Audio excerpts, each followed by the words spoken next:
সিনেমার গল্পকেও হার মানাবে ৮০ বছরের বুড়ো ময়মনসিংহের আফজাল মিয়ার প্রেমের গল্প। দর্শক, আপনারা জানেন আজ থেকে ৭ মাস আগে ময়মনসিংহের ৮০ বছরের বুড়ো মোহাম্মদ আফজাল মিয়া বিয়ে করেছেন মাত্র ১৮ বছরের এক কিশোরীকে। বছরের বুড়োকে বিয়ে করেছেন সেটাই জানার জন্য আমরা সুদূর ঢাকা থেকে ছুটে এসেছি ময়মনসিংহে। প্রিয় বন্ধুরা, ভিডিওটি স্কিপ না করে সম্পূর্ণ দেখতে থাকুন। কেমন আছেন? হ্যাঁ, আলহামদুলিল্লাহ ভালো। ভালো আছেন? যাই হোক, আসলে আমরা ওই যে গত কিছুদিন আগে যে আপনাদের বিয়ের ভিডিওটা করছিলাম, ওই ভিডিওটা প্রচুর পরিমাণ মানুষ দেখছে, অনেক মানুষ দেখছে। দেখে আসলে আমাদেরকে অনেকে কমেন্ট করতেছে যে ভাই, তারা আসলে এখন বর্তমানে কি অবস্থায় আছে, মানে সুখে শান্তিতে কি দিনকে কাটছে, মানে অনেকেই কমেন্ট করতেছে যে আসলে এদের সংসার টিকবে না। মানে অনেকে খারাপ কমেন্ট করতেছে, ভাবতেছে না এরা এই বুড়া বিয়ে করছে আর এই মেয়ে থাকবে না। কি আমরা বিষয়টা আপনারা একটু কনফার্ম করেন তো, মেয়েটা কি আসলে আপনাকে ভালোবাসে? হ্যাঁ, মেয়ে শোনেন, আমি কই আমাদের বিয়ে তো হয়ে গেল প্রায় ৬-৭ মাস হয়ে গেছে মনে হয়। তার আগে আরো কিছুদিন আগে মনে হয়, তাই না? তাহলে এখন যদি আমার ঘর না করতো তাহলে তো কবেই চলে যেত। এটা তো অবশ্যই ঠিক। এটা অনেকেই আসলে যারা না, এরা তো অনেক নির্মহব্বত, মানে যখন যেটা চায় আমার ভাই সেটা আইনা দেয়, অনেক তো ভালো। আপনি তো বিয়ের মধ্যে আপনাকে দেখলাম না, আপনি আমি তখন ছিলাম আমার ছোট মেয়ের বাড়িতে। ও আচ্ছা আচ্ছা। ভাবি, এখন আপনি কেমন, মানে ওনাকে ভাই আপনার কেমন লাগতেছে? ভালোই লাগতেছে। ভালো লাগতেছে? এই যে মানে আপনাকে এলাকার মানুষ বলে না যে এই যে আপনি বুড়া মানুষ বিয়ে করছেন, বা কোনো কিছু বলে কখনো? হ্যাঁ, কেউ কেউ বলে, বাট ওসব কথায় কান দিই না। ওসব কথা কান টান দেন না? যাই হোক, আপনার দেশের বাড়ি কোথায়? আমার দেশের বাড়ি কুমিল্লা। কুমিল্লা?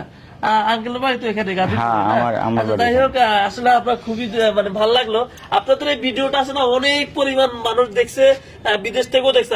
আমি এই জন্যই আবার মানে আসলাম আর কি, যে অনেক মানুষ দেখছে, তো অনেকে অনেক রকম কমেন্ট করতেছে, এগুলো বলতে পারে, স্বাভাবিক। হ্যাঁ হ্যাঁ, এই জন্য আমি ভাবলাম আবারও একটু কনফার্ম করে দিয়ে আজকে অনেকদিন পরে আবার আসলাম, আসলে তাদের কি সংসার ঠিক আছে কিনা। দেখেন, আমরা আসার পর দেখলাম আঙ্কেল আরে ভাই এবং ভাবি সহ ভিতরে আলহামদুলিল্লাহ দিন ভালোই কাটাতেছে। আপনি এমনি কি করেন আঙ্কেল? আমি এখন বর্তমানে একটা দোকান আছে, দোকানটা চালাই। আর ওই যে আমার বোন আইছে, ও চলে যাবে, থাকবে না, ও কয়েকদিন বেড়া যাবে, ওর বাবির সাথে একটু কথাবার্তা বলে, তো একা একা থাকে বাড়ি, এই জন্য। তাতে আমার যে ওয়াইফ আমার ওই দোকান দিয়েই চলে, আর কিছু জমি জমা আছে, মোটামুটি আমাদের কোনো সমস্যা হয় না। আর আমার এই যে ওয়াইফ দেখতেছেন, এ আমারে খুব ভালোবাসে, আবার বলছে যে যতদিন আপনি বেঁচে থাকেন আমি আপনার ছেড়ে কোথাও যাব না। এই কথা আপনাকে বলছে? অনেক ভালোবাসে, সব সময় বলে। আচ্ছা, খুব ভালোবাসে আমার। আচ্ছা ভাবি, আপনাকে কিছু প্রশ্ন করি। বিষয়টা হলো, আমরা যেহেতু অনেক দূর থেকে আসছি আর আপনার সাথে একটু কথা বলার জন্যই, কারণ অনেকেই কিন্তু আপনাদের মানে যে ভিডিওটা করছিলাম বিয়ের ভিডিওটা, ওটা কিন্তু অনেক মানুষ দেখছে, প্রচুর মানুষ দেখছে, প্রবাসীরা অনেক কমেন্ট করছে। আসলে আমরা যারা প্রবাসী আছি, হ্যাঁ, আমরা চাইলে এত সুন্দর মেয়ে পাই না, কিন্তু আপনাকে এমন ভাবে কমেন্ট করছে, চাচা বলতেছে চাচা এত সুন্দর মেয়ে পাইলো কিভাবে, বা আসলে আজকে মেয়েরা কি মানুষ চিনে না, কি আমাদের এত টাকা। সো গাইজ, তো আজকের ভিডিওটাতে এই বিষয়গুলো আপনাদের সাথে শেয়ার করার উদ্দেশ্য ছিল ৮০ বছরের বুইরা বেটা যদি এরকম একটা কচি মেয়েকে বিয়ে করতে পারে, তাহলে প্রবাসীরা মাত্র ২০-৩০ বছর বয়সে ৩৫ বছর বয়সে বিদেশ থেকে আইসা কেন এত অল্প বয়সের মেয়ে বিয়ে করতে পারবে না? ওদের কাছে তো সেই পরিমাণ টাকা পয়সাও থাকে। তো যারা এখনও বিয়ে করতে ভয় পাচ্ছেন, বিশেষ করে প্রবাসী ভাইদের উদ্দেশ্যে বলবো, আপনাদের ভয় পাওয়ার কোনোই কারণ নেই।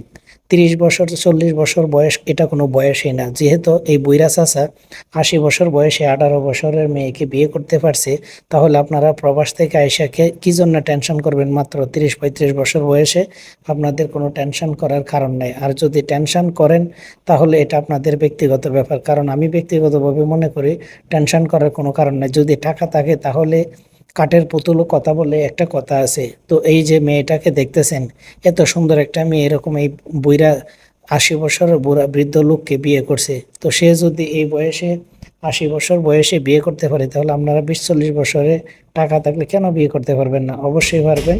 তো আজকের ভিডিওটি ভালো লাগলে শেয়ার করে দিবেন।